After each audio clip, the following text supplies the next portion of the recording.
We all know that anime is the greatest thing to ever exist since sliced bread. Bread, the pinnacle of human creation, the foundation of early human society. Civilizations have risen But the question is, when it all started, maybe you found someone who fought it. Right now, anime is a massive, unstoppable 40 billion global empire. It dominates Netflix, breaks box office records, and has somehow convinced millions of grown adults to unironically sprint like Naruto in public.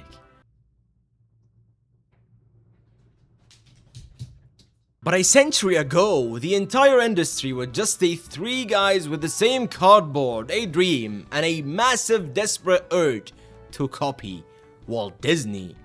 Like simply everyone is doing right now, there's no creativity. How did a country with a completely ruined economy in 1945 turn simple comic strips into a cultural phenomenon that made Goku solos your favorite verse a legitimate sentence in the year 2026? Grab your ramen, or you know what, just don't eat anything, dude, just focus on the video, okay? Seriously, I want you to absolutely eat nothing in this video, okay? Is somebody in here? Oh.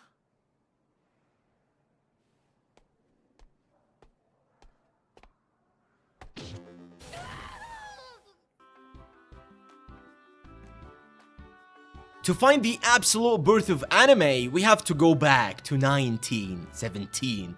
Over 100 years ago, before digital animation, three artists, Otenshi Mukawa, Junichi Kauchi, and Sitaro Kotiyama, God bless their souls, or maybe they're dead. Yeah, I'm sorry. They began experimenting with chalkboards and paper cutouts. The oldest surviving piece of anime we have is a 4-minute short called Nakamura Gatana, the Doll Sword. It's about a samurai who buys a terrible sword. Yeah, you know, it definitely gotta be the first anime ever. It's about a samurai, right? So it's about a samurai who buys a terrible sword, can't cut a single thing, and gets beat up by a random civilian. So technically, the first anime character in history was a complete loser. Like every single one of you who's watching the video right now. Off to a great start. But just as the industry began to crawl, the universe decided to play on hard mode. The Great Kanto earthquake of 1923 completely flattened Tokyo, wiping out the animation studios and burning their film prints. The pioneers basically had to say, well, back to the drawing board. Yeah, and it was quite literally. And then came World War II, and things got weird, dude. It's like they can't catch a break. The Japanese military government realized animation was a great way to brainwash people. Yeah, I'm sorry, we're going politics, okay? So they funded the first ever full-length anime feature film in 1945, Momotaro's Divine Sea Warriors. It looked like a harmless Disney movie, except instead of singing about wishing on a star, cute little forest animals were launching airstrikes and parachuting into combat.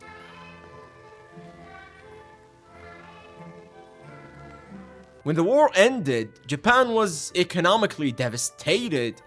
But hey, at least they know how to draw a military-grade squirrel, right? Right? And in post-war, Japan was obsessed with rebuilding, and one young medical student named Osamu Tezuka was obsessed with Walt Disney. Like, borderline restraining order obsessed, because he reportedly watched Disney's Bambi over 80 times, dude.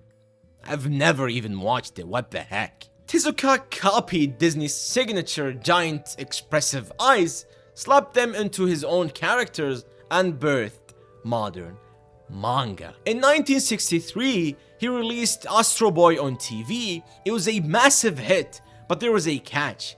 Japanese TV networks has absolutely no money because again, we're talking about post-war Japan and they were simply broke. It's like you're not even paying attention, dude. Seriously, just stop eating.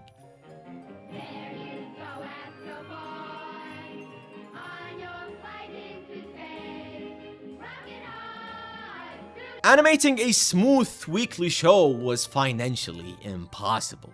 So Tezuka invented a groundbreaking technique called being incredibly cheap. He didn't even try hard with this name, like, seriously. Instead of animating every frame like Disney, he used limited animation. He reused backgrounds, kept characters completely paralyzed while only moving their mouths, and used loud sound effects to gaslight the audience into thinking something exciting was happening. Dude, I swear it's like watching current anime. Okay, some of them are cheap, yeah. You know what studio I'm talking about, right? Animation purists called it garbage, but Tezuka proved that if your story is cool enough, people will watch a static image for 20 minutes. Yeah, Demon Slayer, I'm talking about you, dude. It's not about animation, dude. It's about storytelling. He also realized he could put Astro Boy's face on chocolate boxes to fund the show, inventing the modern anime merchandising machine. Yeah, it's basically Chopper now. By the 1970s, the kids who grew up on Astro Boy hit puberty, and they were tired of wholesome robot kids. They wanted giant, metallic weapons of mass destruction, yeah. They were violent back then. This, unfortunately, birthed the mecha generation. Shows like Mobile Suit Gundam flipped the scripts. These weren't happy cartoons, they were gritty space dramas about political corruption and teenager PTSD. It wasn't called PTSD back then, but yeah, you get the whole situation. Toy companies funded the show just to sell plastic robots, inadvertently creating some of the deepest anti-war stories in television history, capitalized irony at its finest. And then came the 1980s, Japan's bubble economy era. The country was drowning in cash, the animation studios were giving ridiculous budgets to do whatever they wanted. This led to the creation of Studio Ghibli in 1985, one of the most iconic, if not the most iconic anime studio ever.